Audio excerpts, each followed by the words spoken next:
العظیم وبلغنا رسوله النبی الامین الرؤوف الرحیم ونحن علی ذلک لمن الشاہدین والشاکرین والحمد للہ رب العالمین۔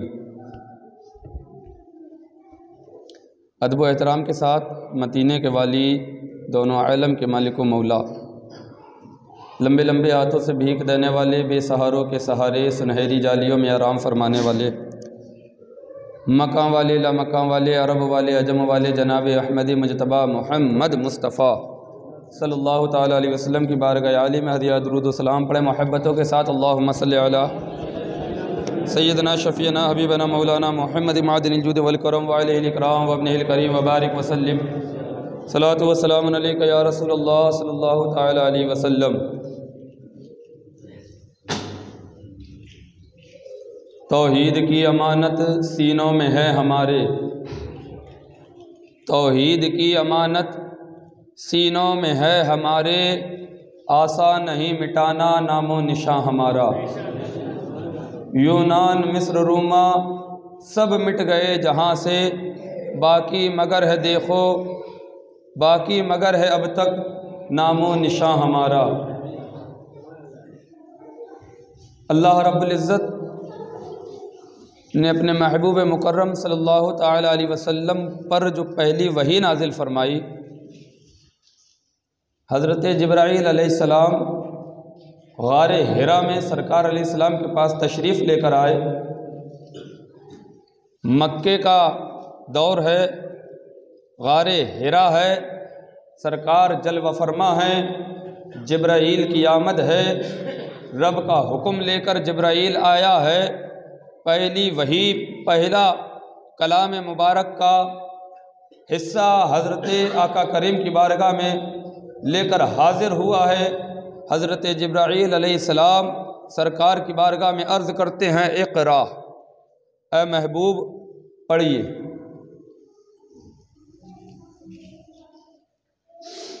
سرکار علیہ الصلاۃ والتسلیم نے جب یہ سنا، آپ نے فرمایا مانا بقاری، میں پڑھنے والا نہیں۔ حضرت جبرائیل علیہ السلام نے سرکار کو اپنی باہوں میں لیا اور دبایا اور کہا پھر اقرا محبوب پڑھیے۔ آقا علیہ السلام نے پھر وہی فرمایا کہ میں پڑھنے والا نہیں ہوں۔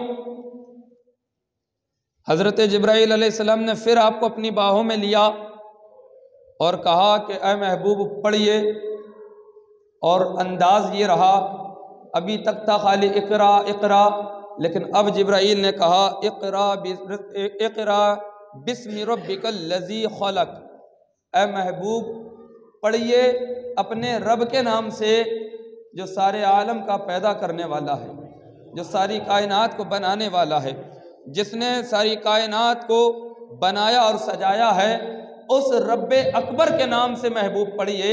سرکار نے پڑھنا شروع کر دیا۔ اب دیکھو ذرا غور اس بات کے اوپر کہ جو پہلی وحی سرکار پہ نازل ہوئی وہ علم کے تعلق سے ہوئی، محبوب پڑھیے، محبوب پڑھیے۔ آج اگر ہم اس چیز کو دیکھیں کہ قوم کی فلاح کس چیز میں ہے، قوم کی ترقی کس چیز میں ہے، قوم کو وقار کس انداز میں مل سکتا ہے، قوم سرخ رویت معاشرے میں کیسے حاصل کر سکتی ہے، قوم سر اٹھا کے کیسے جی سکتی ہے، تو اس کے لیے جو سب سے اہم ترین پہلو ہے وہ علم کا سیکھنا ہے۔ علم کا سیکھنا یہ سب سے اہم پہلو ہے، اور اتنا اہم پہلو ہے سرکار علیہ السلام فرماتے ہیں جن پر ہماری جانیں قربان، ہماری عزتیں قربان، ہمارا سب کچھ قربان، ہمارے ماں باپ قربان۔ آقا فرماتے ہیں علم سیکھنے والا، علم پڑھنے والا غیر علم والے سے ہرگز برابر ہو ہی نہیں سکتا۔ یہ سرکار کا فرمان ہے، اور یہی قرآن میں رب نے فرمایا کہ جانکار اور انجان یعنی علم والے اور غیر علم والے ہرگز برابر نہیں ہیں۔ جو علم والے ہیں ان کے مقام مرتبے کچھ اور ہیں، جو بغیر علم والے ہیں ان کے رتبے کچھ اور ہیں۔ اگر ہمیں دنیاوی اعتبار سے کسی چیز کو اپنے لیے گورنمنٹ سے کوئی چیز حاصل کرنی ہے، کوئی سویدھا حاصل کرنی ہے، کوئی فیسلٹی چاہنا ہے ہمیں، تو ہمیں اس کے بارے میں جانکاری ہونا ضروری ہے۔ مثال کے طور پہ نگر پالکا کا کام ہے، آپ تحصیل میں چلے جاؤ، کام ہوگا؟ کیوں؟ نگر پالکا کا کام نگر پالکا میں ہوگا۔ تھانے کا کام ہے، آپ تحصیل چلے جاؤ یا نگر پالکا چلے جاؤ، ہوگا؟ نہیں ہوگا۔ آپ کو یہ جاننا ضروری ہے کہ یہ کام اس جگہ پر ہوگا، یہ کام اس فیلڈ کا ہے، ہم ان سے ملیں گے تو ہمارا یہ کام بنے گا۔ تو جب جانکاری ہوگی، آپ دنیاوی اعتبار سے اپنے لیے جو زمینی سطح پر گورنمنٹ کی طرف سے، حکومت وقت کی طرف سے سہولتیں ملتی ہیں، آپ اس کا فائدہ اٹھا سکتے ہیں۔ اگر آپ کو نہیں معلوم تو آپ کچھ نہیں کر سکتے۔ اب آ جائیے دین کی طرف۔ آپ کے پاس علم ہوگا، آپ کے پاس سوجھ بوجھ ہوگی، آپ کے پاس سمجھ ہوگی۔ سمجھ کیسی؟ علم کی۔ ایک عقل ہوتی ہے جس سے ہم لوگ جو ہے نا اپنی عقل کے اعتبار سے کام کرتے ہیں، ایک عقل ہوتی ہے علم کے ساتھ کام کرتی ہے۔ ان دونوں عقلوں میں فرق ہے، اس لیے کہ جو علم کے ساتھ کام کرتی ہے اس کا کام کرنے کا طریقہ کچھ اور ہوتا ہے، جو بغیر علم کے ساتھ عقل کام کرتی ہے اس کا کام کرنے کا طریقہ اور تجربہ کچھ اور ہوتا ہے۔ لہٰذا اب ذرا دیکھیے، آپ کے پاس علم ہوگا قرآن کا، آپ کے پاس علم ہوگا احادیث مبارکہ کا، آپ کے پاس علم ہوگا دین کے مسائل کا۔ جب آپ کے سامنے قرآن پڑھا جائے گا، آپ فوراً سمجھ جائیں گے کہ یہ سورہ فاتحہ پڑھی جا رہی ہے، یہ سورہ بقرہ پڑھی جا رہی ہے، یا سورہ آل عمران پڑھی جا رہی ہے، یا سورہ نساء پڑھی جا رہی ہے، یا سورہ مائدہ پڑھی جا رہی ہے، یا سورہ یاسین پڑھی جا رہی ہے، یا سورہ رحمان پڑھی جا رہی ہے۔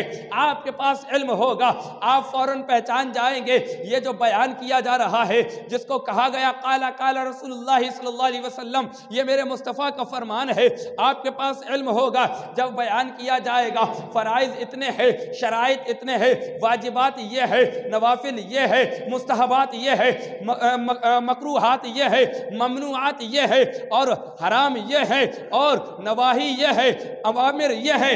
جب علم ہوگا آپ سمجھ جاؤ گے بات کس چیز کی چل رہی ہے۔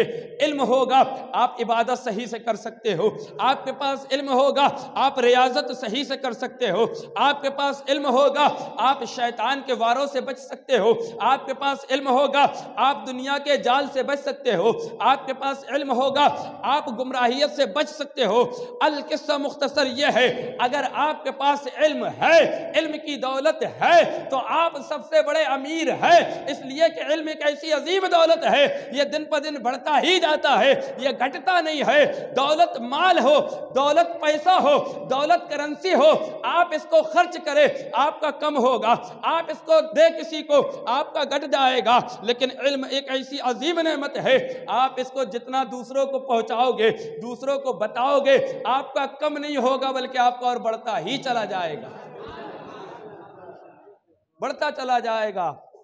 اب حدیث پاک سنو، آقا فرماتے ہیں اطلب العلم، علم کو حاصل کرو، من المہد الی اللحد، ماں کی گود سے قبر کی گود تک۔ پھٹے ہوئے پارے جو ہیں یہ قبرستان میں آپ ڈال کے آیا کریے، یہاں سے اب کون لے کے جائے گا ڈالنے کے لیے؟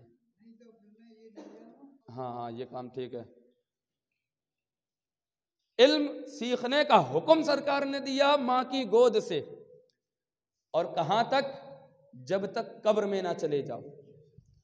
اطلب العلم من المہد الی اللحد، علم حاصل کرو ماں کی گود سے قبر کی گود تک۔ دوسری حدیث میں آ کر ارشاد فرماتے ہیں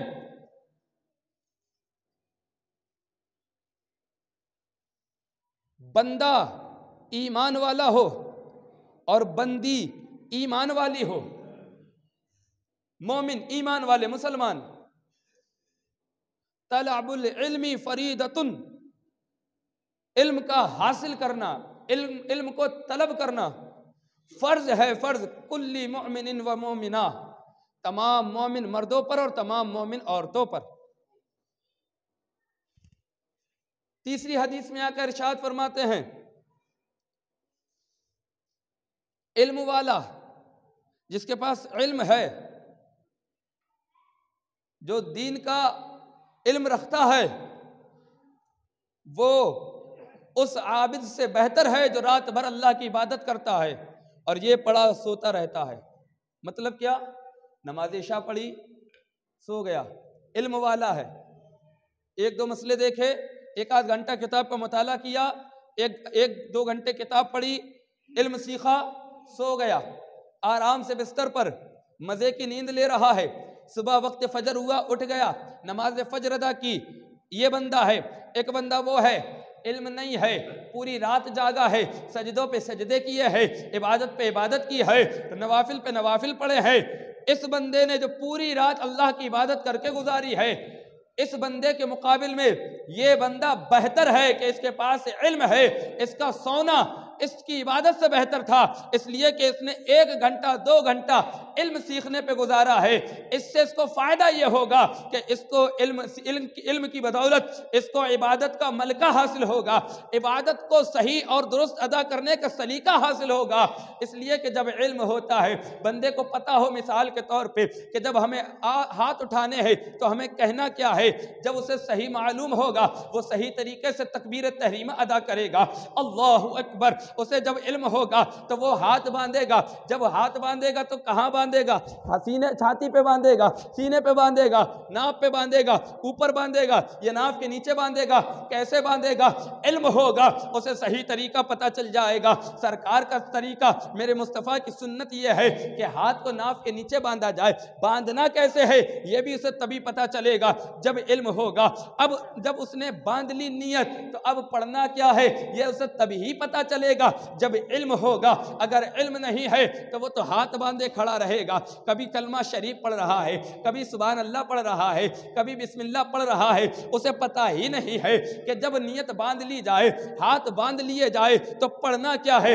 علم ہوگا تو پہلے وہ ثنا پڑھے گا، پھر تعوذ و بسم اللہ تعوذ و تسمیہ پڑھے گا، اس کے بعد الحمد شریف کی سورت پڑھے گا، اس کے بعد تین چھوٹی آیتیں یا ایک سورت پڑھے گا، یا کوئی کہیں سے رکوع پڑھے گا، یا جتنا اس کو قرآن میسر آئے گا پڑھے گا۔ اس کے بعد پھر وہ کہاں جائے گا؟ رکوع میں جائے گا۔ کیسے جانا ہے رکوع میں؟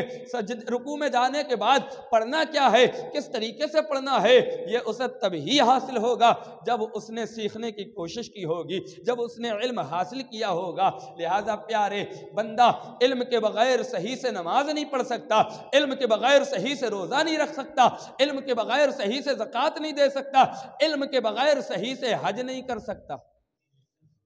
کیا کر سکتا ہے؟ بنیادی چیزیں ہیں، نماز، روزہ، زکوٰۃ، حج، یہ تو ہر مسلمان پر فرض ہیں۔ نماز تو ہر مسلمان میں دن میں 5 مرتبہ فرض ہے، روزہ ہر مسلمان پہ سال میں 1 مرتبہ فرض ہے، 1 مہینے کا حج زندگی میں 1 مرتبہ فرض ہے، صاحب نصاب پر زکوٰۃ مالک نصاب پر سال میں 1 بار فرض ہے۔ اب اس پر زکوٰۃ فرض ہوئی، اسے معلوم کیسے چلے گا؟ اس کے لیے اس کو علم حاصل کرنا پڑے گا کہ میرے اوپر مال اتنا آ گیا، میرے مال پر 1 سال گزر گیا، میرے اوپر اب جو ہے زکوٰۃ فرض ہو گئی ہے۔ اگر علم نہیں ہے تو دیکھو کتنی آسانی سے بندہ کہہ دیتا ہے، جب اس سے کہا جائے کہ چلو نماز کے لیے تو کہتا ہے کہ میں ناپاک ہوں۔ ایک موٹی سی مثال دیتا ہوں، موٹی جو حال بھیجے میں گھس جائے، میں ناپاک ہوں۔ کیسے ناپاک ہو گئے؟ ارے وہ چلے گئے تھے، وہاں پہ پانی نہیں ملا، پیشاب بغیر پانی کے کر لیے تو ہم ناپاک ہو گئے، بغیر پانی کے پیشاب کر لیے ہم ناپاک ہو گئے۔ اب ان سے پوچھو کہ بغیر پانی سے پیشاب کرنے سے کیا کوئی ناپاک ہوتا ہے؟ شریعت کا مسئلہ یہ کہ ناپاک نہیں ہوگا، صرف وضو ٹوٹے گا۔ لیکن علم نہیں تھا۔ اب دیکھو گناہ کتنے کیے اس نے۔ ایک گناہ علم نہ سیکھنا، جب علم نہیں تھا تو پیشاب کر کے کھڑا ہو گیا، کہنے لگا کہ میں ناپاک ہو گیا، یا چھینٹیں آ گئی میرے اوپر، میں ناپاک ہو گیا۔ ایک تو یہ کہ اس نے جھوٹ بولا، وہ ناپاک تھا نہیں، ایک گناہ۔ دوسرا گناہ یہ کہ اس کو عبادت کے لیے بلایا گیا اور وہ عبادت کے لیے نہیں آیا، اس نے جھوٹ بول دیا کہ میں ناپاک ہوں۔ دوسرا گناہ یہ کہ اس نے عبادت نہیں کی۔ ایک علم نہ سیکھنے کی وجہ سے گناہ پر گناہ کیسے ہو رہے ہیں، جھوٹا بھی ہوا، عبادت سے دور بھی ہوا، اللہ کے غضب میں مبتلا بھی ہوا، اللہ کی پکڑ میں جو ہے نا داخل بھی ہوا، جہنم کے قریب بھی ہوا، علم نہ سیکھنے سے۔ اور اگر علم ہوتا بغیر پانی کے پیشاب کر لیا تھا، آتا استنجا کرتا، اگر کہیں قطرے پیشاب کے ٹپک گئے تھے اس کو دھو لیتا، آنے کے بعد جب وقت عبادت وقت نماز آتی جا کے مسجد میں نماز ادا کرتا ہے۔ علم تھا تو ناپاک بھی نہیں ہوا، وقت پر عبادت بھی کری۔ اب فائدہ کیا ملا کہ ایک تو اس نے وقت کی پابندی کی، یعنی نماز کا جب وقت ہوا تو نماز کے لیے آیا، ہر قدم پہ اس نے ثواب پایا، ہر قدم پہ، گھر سے چلا مسجد کے لیے، ہر قدم پہ ثواب۔ مسجد میں آیا، آ کے بیٹھ گیا، ثواب مل رہا ہے۔ نماز ادا کی، فرض ادا ہوا ذمے سے، اللہ کا حکم بجا لایا، اللہ کے حکم کی تعمیل کر لی، یہ بھی ہوا اور ثواب بھی ملا۔ کس قدر اللہ کی رحمتوں میں وہ ہے نا غوطہ زن ہو گیا علم سیکھنے کی وجہ سے، اور علم نہیں تھا تو پھر اللہ کی لعنت کا مستحق وہ ہو گیا۔ تو علم کتنا اہم ہے ہمارے اور تمہارے سب کے لیے۔ علم سیکھنے کی کوئی عمر بھی نہیں ہوتی۔ جیسے بہت سے لوگ سمجھتے ہیں کہ یار اب تو بڑے ہو گئے، اب کیا سیکھیں، اب اگر ہم سیکھیں گے تو بچے ہنسیں گے، لے آؤ۔ ہمارے دادا جو ہے نا اب وہ قاعدہ لے کر آئے پڑھنے کے لیے، تو یہ بھی اپنے ذہنوں کو بدلو۔ علم کی کوئی عمر نہیں ہوتی، علم جب بھی سیکھو گے فائدہ ہوگا۔ صحابی رسول جب سرکار کی بارگاہ میں حاضر ہوتے، کوئی 60 سال کی عمر پہ ایمان لے کر آیا، کوئی 70 سال کی عمر پہ ایمان لے کر آیا۔ جب ایمان لے آئے صحابی رسول ہو گئے تو انہوں نے یہ نہیں کہا کہ اب ہم اتنے بوڑھے ہو چکے ہیں، اب ہم پڑھ کے کیا کریں گے، اب تو ہماری عمر بالکل ختم ہی ہے، اب تو ہم جو ہے نا چند لمحوں کے بعد، چند دنوں کے بعد اس دنیا کو چھوڑ جائیں گے، نہیں، بلکہ سرکار کی بارگاہ میں ایک شخص حاضر ہوئے، صحابی رسول، سرکار علیہ الصلوۃ والتسلیم نے ان کی طرف دیکھ کر فرمایا کہ تمہاری زندگی کے چند لمحے رہ گئے، تمہاری زندگی چند لمحے کی رہ گئی ہے۔ اس صحابی نے عرض کی، یا رسول اللہ، جب آپ نے یہ بتا دیا تو یہ بھی بتا دیجئے کہ ان چند لمحوں کی زندگی میں سب سے بہترین عمل کون سا ہے جو رب کو پسند ہو میں وہ کر لوں، وہ عمل بتا دیجئے۔ جب آپ نے یہ بتا دیا کہ چند لمحوں کی زندگی ہے تو یہ بھی بتا دیجئے ایسا کوئی عمل کہ جس سے رب کی بارگاہ میں جب میں حاضر ہوں تو میرے چہرے پر خوشی ہو، رب مجھ سے راضی ہو، ایسا عمل بھی بتا دیجئے۔ سرکار فرماتے ہیں کہ تیرے لیے یہ عمل ہے کہ تو علم سیکھنے میں لگ جا، علم سیکھنے میں لگ جا۔ صحابی رسول علم سیکھنے میں لگ گئے آخری لمحے میں۔ اب یہ رب کو پسند تھا تبھی تو سرکار نے بتایا، یہ رب کو پسند تھا تبھی تو پہلی وحی رسول پر بھیجی، اپنے محبوب پر بھیجی، تو پڑھنے کے تعلق سے بھیجی۔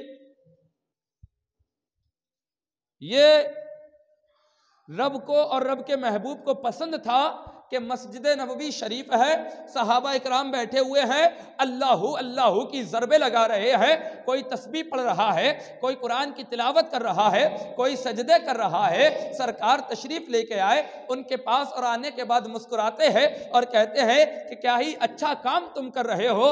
سرکار وہاں سے آگے بڑھے، چند صحابہ ہیں جو اصحاب صفہ کا چبوترا مدینے میں ہے، مسجد نبوی میں اصحاب صفہ کا وہ چبوترا ہے جہاں پر میرے مصطفیٰ کریم کی درسگاہ لگتی تھی، سرکار پڑھاتے تھے، صحابہ پڑھتے تھے۔ سرکار مدینہ صلی اللہ علیہ وسلم اصحاب صفہ کی اس مجلس میں جاتے ہیں جہاں ابو ہریرہ بیٹھے ہوئے ہیں، سلمان فارسی بیٹھے ہوئے ہیں، بڑے بڑے اجلہ صحابہ بیٹھے ہوئے ہیں، پڑھ رہے ہیں اور پڑھا رہے ہیں۔ سرکار وہاں جا کے تشریف فرما ہوتے ہیں، کہتے ہیں کہ اے میرے صحابہ سنو، وہ جو صحابہ بیٹھے ہوئے ہیں وہ بھی اچھا کام کر رہے ہیں اور ان سے اچھا کام تم کر رہے ہو۔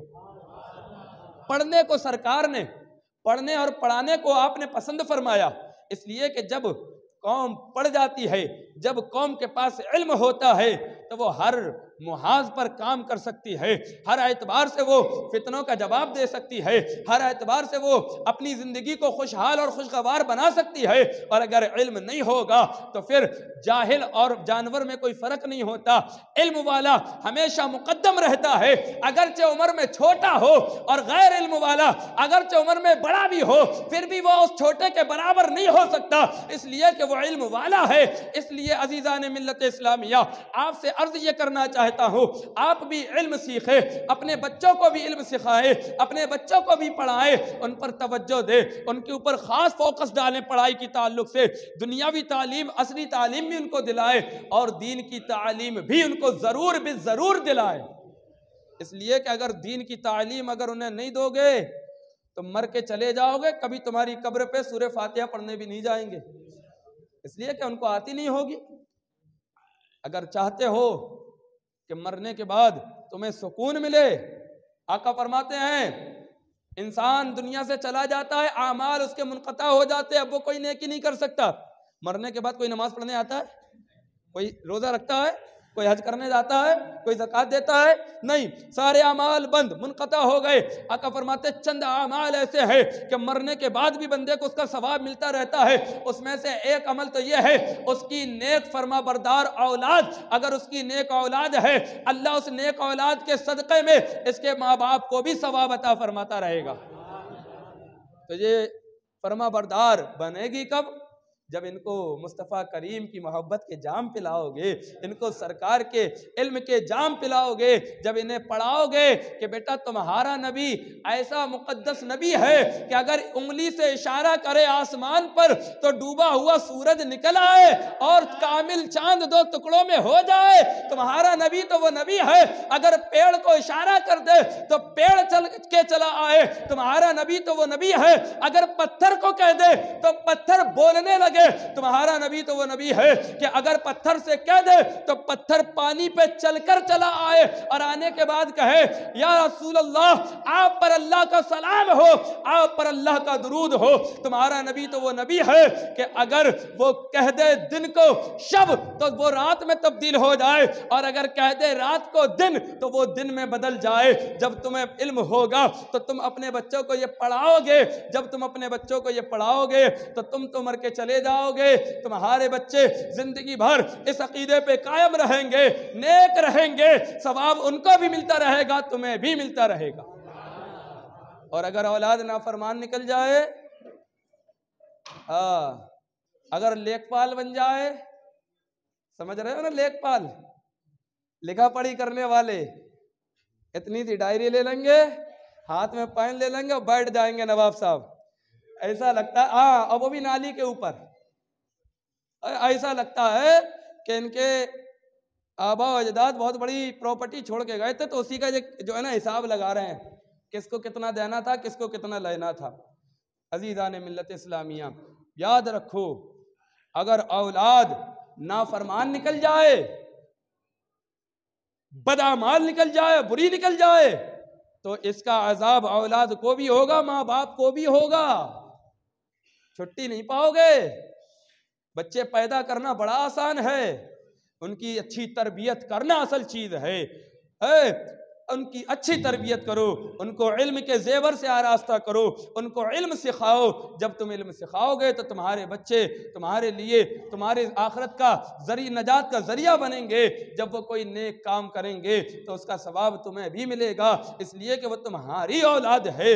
عزیزان ملت اسلامیہ، اپنے آپ کو علم کے قریب کرو، علم سے اگر دور رکھو گے تو پھر وہ دور قریب ہے کہ تمہیں جو ہے نا تمہاری داستانیں تک نہ داستانوں میں ہوں گی، تمہارا نام و نشان تک نہ ہوگا۔ علم والوں کو دنیا یاد رکھتی ہے۔ آج دیکھو شیخ محقق علامہ عبدالحق محدث دہلوی کو 400 سے زیادہ سالیں ہو گئیں، لوگ ان کے نام کے جو ہے نا گیت گاتے ہیں۔ حضرت مجدد الفسانی کو 400 سے زیادہ سالیں ہو گئیں، لوگ ان کے نام کے نعرے لگاتے ہیں۔ اعلیٰ حضرت امام اہل سنت کو 106 سے زیادہ سالیں ہو گئیں وصال کیے ہوئے، لیکن آج بھی ان کے نام کا نعرہ بلند ہے۔ آپ دیکھیں حضرت امام جلال الدین سیوطی کو ہے نا 800 سالیں قریب ہو گئی انتقال کیے ہوئے، لیکن آج بھی ان کے نام کے لوگ جو ہے نا ترانے گا رہے ہیں۔ کیوں؟ کیونکہ انہوں نے علم پڑھا، علم سیکھا، علم سکھایا۔ یہ خود تو چلے گئے لیکن اپنا نام زندہ کر کے گئے ہیں، جو آج بھی زندہ ہے۔ لہٰذا چاہتے یہ ہو کہ تمہارا بھی نام روشن رہے، تمہیں بھی دنیا یاد رکھے، تو علم کی دولت سے اپنے آپ کو آراستہ کرو، اپنے آپ کو علم کی دولت سے قریب کرو۔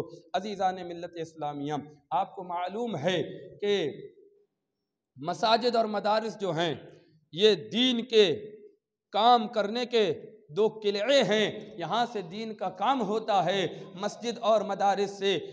یہ اس لیے بنائی جاتی ہیں کہ لوگ اس میں عبادت کریں، لوگ اس میں ریاضت کریں، لوگ اس میں قرآن پڑھیں، لوگ اس میں حدیث پڑھیں، لوگ اس میں سرکار کے کلام کو پڑھیں، سرکار کی باتوں کو پڑھیں، سرکار کی باتوں کو سنیں، اس پر عمل کریں۔ یہ اس لیے بنائی جاتی ہیں۔ اور یہ چیز بھی آپ بخوبی جانتے ہیں، اللہ کے فضل و توفیق سے اور مدینے والے آقا صلی اللہ علیہ وسلم کی عنایت سے ہمارے مسجد میں یہ کام الحمدللہ ہو رہا ہے۔ ہماری مسجد میں عبادت بھی وقت پہ ہوتی ہے اور علم سیکھنے اور سکھانے کا سلسلہ بھی جاری و ساری ہے، الحمدللہ ثم الحمدللہ۔ لیکن اس کے کچھ اصول ہوا کرتے ہیں، کچھ طریقے ہوا کرتے ہیں۔ جب کوئی کام اپنے طریقے کے اعتبار سے ہوتا ہے تو وہ کامل ہوتا ہے اور مکمل ہو جاتا ہے، اور اگر اس کو ان کے طریقوں سے ہٹ کر کیا جائے تو پھر وہ کام بھی پورا نہیں ہوتا اور نقصان بھی اٹھانا پڑتا ہے۔ آپ نے اب تک چونکہ تقریباً 2 سال کا عرصہ، تقریباً کچھ کم زیادہ مجھے ہو گیا، اس پیریڈ میں کئی مرتبہ تو یہ بات میں بھی سن چکا کہ اپنی مسجد سے کوئی پڑھ کے ابھی تک نہیں نکلا،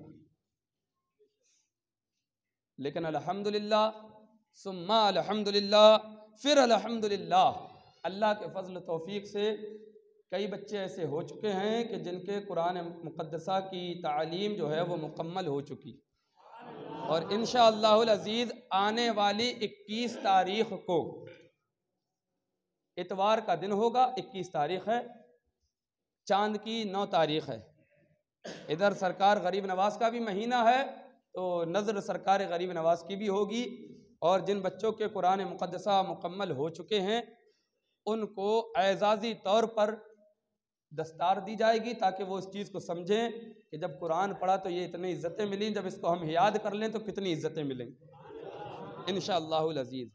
تو اس چیز کو آپ یاد رکھیں، 21 تاریخ بروز اتوار انشاءاللہ العزیز 6 یا 7 بچے ہیں جن کے قرآن مقدسہ مکمل ہوئے، ان کی دستار بندی بھی ہونی ہے، بچے بھی ہیں بچیاں بھی ہیں، اس کا انتظام ہمیں اور تمہیں سب کو مل کے کرنا ہے نا، تاکہ یہ ہم ثابت کر سکیں کہ اگر کام کیا جائے تو کام ہوتا ہے نا۔ اور دوسری بات یہ کہ بچوں کی تعداد پڑھنے والوں کی ہے زیادہ، جو کہ ایک بندے سے کنٹرول میں آنے کی بات نہیں ہے، جو بات ہے کلیئر ہے، صاف ہے، سیدھی سادھی۔ ایک مدرس کا انتظام اور ہونا چاہیے،